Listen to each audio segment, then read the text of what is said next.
So for today's menu nga po pala natin ay yung veggies with hipon with matching chicharon. So ayan nga po ang paraan ng aking pagluluto. Syempre nag-isa muna po tayo ng sibuyas at bawang. Tapos nilagay na po natin yung ating mga hipon. Ayan po. Makikita po natin yan. Ayan. So guys, ayan na po yung mga hipon natin. Medyo nagba-brown na. Nilalagay na po natin na. Isa-isa lang natin nilagay siya para makita natin yung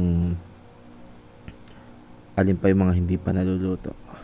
So ngayon ayan nilagay na rin natin yung pampalasa na konti para sa hipon po natin. Ayan po guys. So susunod na po natin dito yung ating mga ingredients. Ayan po. Pag medyo maluto-luto na yung ating hipon, sunod natin yung ating mga ingredients na mga vegetables. Syempre, doon mo tayo sa healthy. Yan, nilagay natin siya ng mga slice na patatas. Kasi favorite yan ng mga bata yung patatas So after natin mailagay yung mga patatas, sunod natin yung carrots. Yan. Mekis-mekos na mga insan. Pa-konti-konti. So after naman natin na may hulog natin yung mga carrots natin, medyo luto-lutuin natin yan kasi matagal natin maluto yung carrots Naka lang naman yan naka low heat lang naman siya. So after ng carrots, ihulog natin yung ating favorite na sayote. Yan. Marami tayong sayote. Kasi yan yung mga tipo na gulay na masarap. Masarap sa panlasa. Sayote, kahit anong luto. Basta may sayote. Alams na.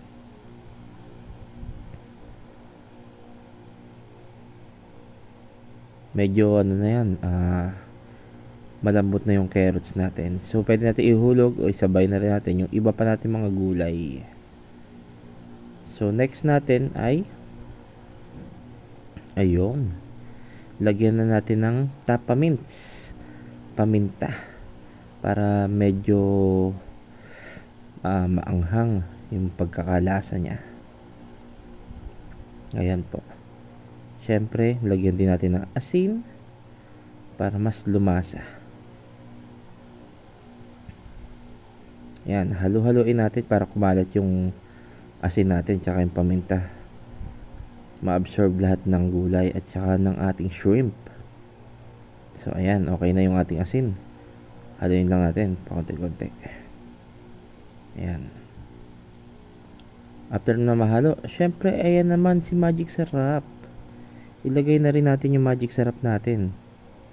O, di ba? Pampalasa, pampadagdag lasa sa ating veggie with shrimp. Yan. So, after natin mahalo,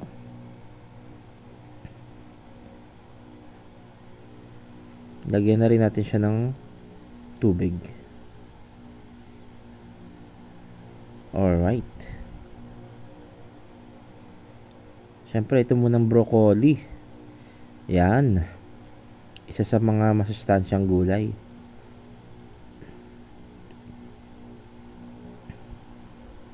So, luto-lutoy natin na konti yung broccoli. Yan, painitan lang natin na konti. Tapos, lalagyan na rin natin siya ng tubig. Isusunod natin yung tubig natin. Dinagdagan ko na yung tubig para kasi gusto ng mga bata. Maraming sabaw So, ayan na. Nalagay na rin natin yung ating mga young corn. Batang-bata.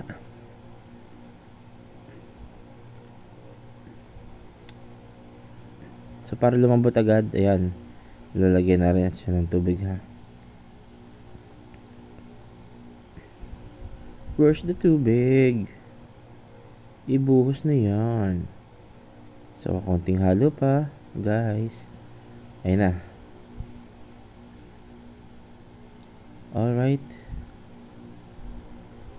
Para mas mabilis siyang maluto, pakukuluan natin siya.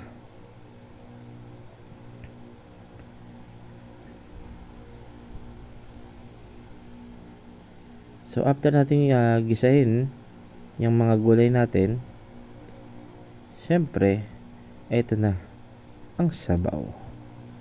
Lagyan natin siya ng bali 4 na basong tubig ang inilagay ko na dito para marami-rami ang sabaw. Konting halo. Ayan. Kakunti pa yung sabaw, dagdagan pa natin yan.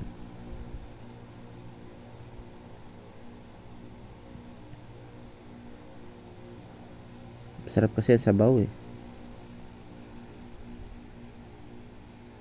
Kita nyo yung hipo natin, no? Matataba. Okay. So, after natin madagdagan ng tubig, papakuloy natin yan. Siguro mga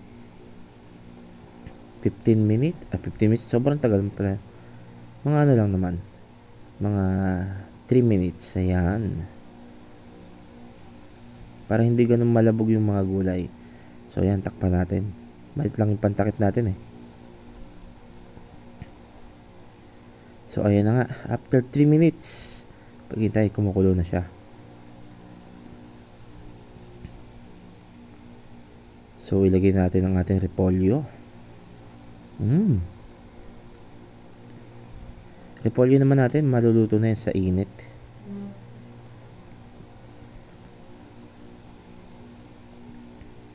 Kailangan natin pakuluin para maluto natin yung sabaw at humalo mismo yung lasa nito sa mga ingredients natin, sa mga gulay. Syempre, ang mamasitas, oyster sauce. Lagyan na rin natin. Dagdag pampalasa, dagdag pampasarap. Alright.